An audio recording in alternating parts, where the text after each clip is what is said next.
Question number 1. How does the instructor describe a learning disability? Well, he describes it as a struggle.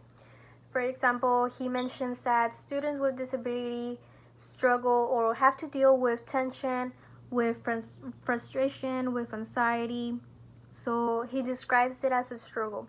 Why is it important that there are people in the audience from different backgrounds and professions? Well, it is really important for these people to be there because they need to experience what it's like dealing with a student with a learning disability. They need to know uh, all this information so they could understand when they're working with those students or when they're talking to them, like parents, friends, like so they could understand them better. How do you feel after watching this video? Well, after watching this video, I feel really sad because when I was in school, well, I think high school, yeah, it was high school, I remember when my teacher would always call on everyone in the classroom, but I had a friend there who she had a learning disability, and I remember my teacher would always call on her, like I guess just to know how she was doing in school. But I was like, she would answer, but it would take her like a while to answer. And after watching this video, now I know how she felt when the teacher would ask her questions in the classroom. And this video really inspires me to become a better teacher, not only with regular students, but also with students with a learning disability. I feel that everyone should watch this video because it teaches you a lot of things. It makes you appreciate who you are because not everyone has an easy lifestyle. So I think everyone should watch this video, especially friends and parents who knows someone that has a learning disability. It will really be useful for them to watch that video. What surprised you the most? Well, something that really surprised me was when the instructor showed the pictures of the cow and the woman. I was trying to figure out what it was, but it was really difficult to see the difference or to see what was actually in the picture. But I really like that he showed these pictures to the audience because it really showed the effects of the difficulties with visual perception. Something that also surprised me was how fast he was asking the audience the questions. So the way he was asking the questions to the audience, how fast he was, that's the way students with a learning disability feel when they're asked when the teacher or someone asks them questions in the classroom.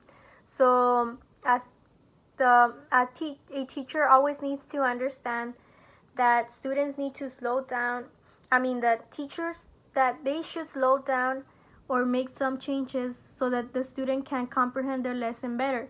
So they need to talk to that student and be like, okay, if you need me, if you want, I could go slower in the classroom so you could feel comfortable, or maybe not ask them questions because it's gonna make them feel uncomfortable.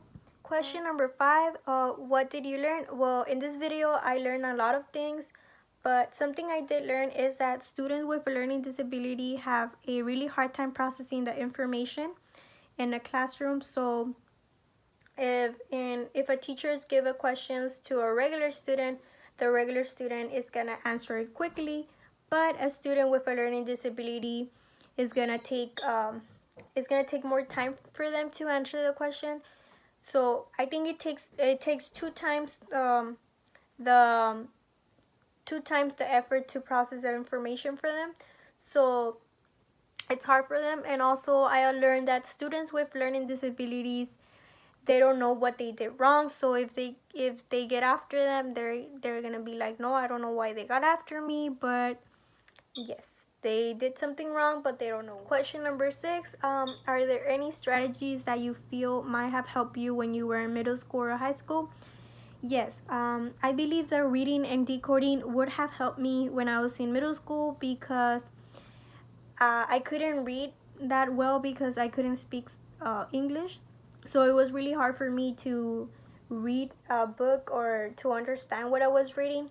So if I think that if I would use this strategy, it wouldn't take me a long time to read in English, and also my reading wouldn't be as difficult as it used to when I was in middle school.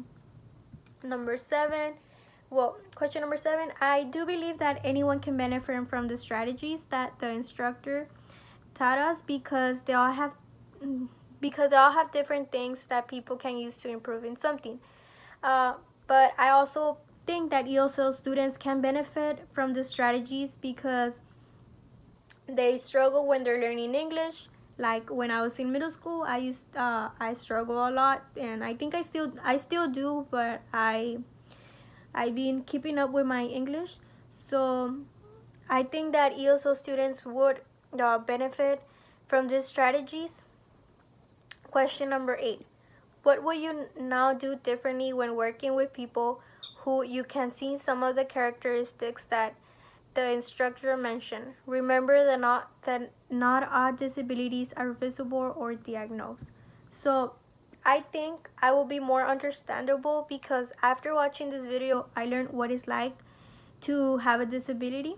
So I will give them more time to think about a question.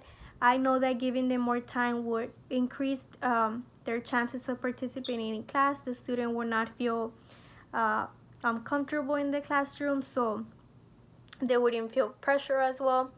I also wouldn't use sarcasm in my classroom at all because I know that students will not be, they're gonna feel like they're not gonna feel happy about it, that other students are laughing at my jokes. Or I will also make sure to give them positive feedback at all time, and I will also make sure to never surprise my students with something that they don't know. And finally, I will make sure to always be patient when working with my students.